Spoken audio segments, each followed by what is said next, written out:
Në çdo dimër, kur ajri bëhet më i ftohtë dhe ditët më të shkurtra, një armik i padukshëm zgjohet mes nesh. Ai ka udhëtuar përmes dekadave, ka ndryshuar fytyrë qindra herë dhe asnjëherë nuk ka pushuar se testuari mbrojtjen tonë.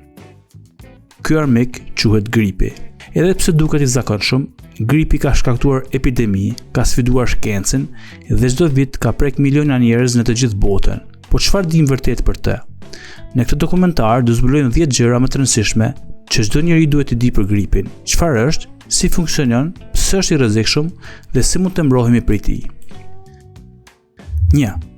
Virusi që ndryshon vazhdimisht. Gripi shkaktohet nga viruset e influenza, të cilët janë mjeshtra të mutacionit. Çdo vit ato ndryshojnë formë, duke bërë trupin ton të paprgatitur dhe duke detyruar shkencën të përgjithësojë vaksinat. Pikërisht kjo aftësi e tij për të transformuar e ka bërë një grip nga një virus më të vështirë për të zhdukur.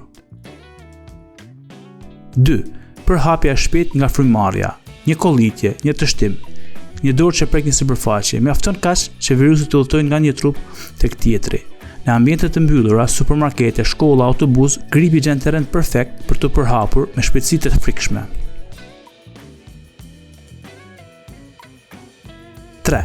Fillimi i papritur. Nuk të paralajmëron, nuk të jep kohë të mendosh. Simptomat e gripit shpërthejnë shpejt. Ethet e larta, dhimbjet e forta trupi, lodhje ekstreme, koll, fytyrë irrituar, tjerësitje dhe dridhje. Shpesh njerëzit e përjetojnë sikur i ka goditur treni, sepse gripi vërtet është më i fortë se çdo ftohje e zakonshme.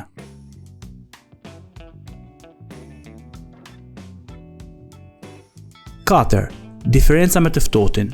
Shumë e ngatrojnë gripin me të ftohtin, por të dy s'kan të krahasuar. I ftofti është i butë, ndërsa gripi të rrezon. I ftofti të bllokon hundët, gripi të rrezon në shtrat. I ftofti të mundon, gripi të pson tërë trupin.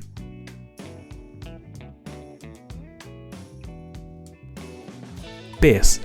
Pse pushimi është ilaçi më i mirë? Edhe pse njerëzit kërkojnë ilaçe të shpejta, e vërteta është se trupi ka nevojë për kohë, pushim dhe hidratim për të rikthyer. Në shumicën e rasteve, organizmi fiton vetë betejën, mjafton që ne t'i japim mbështetjen e duhur. 6. Antibiotikët nuk e shërojnë gripin. Ky është një nga keqkuptimet më të mëdha. Gripi është virus, jo bakter. Antibiotikët nuk kanë asnjë efekt mbi të. Përdorimi i gabuar mund të dëmtojë shëndetin, duke krijuar rezistencë bakteriale, një problem global, gjithnjë e më i madh. 7. Sa zgjat gripi? Zakonisht 5 deri 7 ditë. Janë të mjaftueshme që simptomat të bien, por lodhja mund të zgjas edhe me 2 javë. Trupi sapo ka kaluar një betejë dhe energjia rikthehet gradualisht. 8. Vaksina, mburoja që kemi. Edhe pse nuk është perfekte, vaksina e gripit çdo vit ndihmon miliona njerëz të mos sëmurën rënd. Ajo jep mbrojtje grupeve më të dobta dhe ul rrezikun e komplikimeve që mund të dërgojnë pacientët në spital. 9. Kush është më i rrezikuar? Gripi mund të godas çdo, por fëmijët, të moshuarit, personat me sëmundje kronike dhe gratë shtatzëna janë më të ndjeshme. Për ta, gripi nuk është thjesht një sëmundje, mund të jetë një kërcënim real ndaj jetës. 10. Kur gripi bëhet alarm. Ka momente që gripi nuk duhet pritur në shtëpi.